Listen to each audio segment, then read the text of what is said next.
विधिमंडळाच्या पावसाळी अधिवेशनाच्या आजच्या तिसऱ्या दिवशी विधान भवनाच्या पायऱ्यांवर सत्ताधारी आणि विरोधी पक्षाच्या सदस्यांकडून जोरदार घोषणाबाजी करण्यात आली।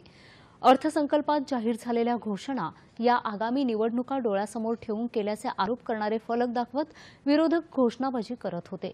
तर सत्ताधारी पक्षाचे सदस्य महाविकास आघाडीच्या नेत्यांमध्ये मुख्यमंत्री पदासाठी कशा प्रकारे रस्सीखेच सुरू आहे त्याबाबत टोला लगावणाऱ्या घोषणा देत होते।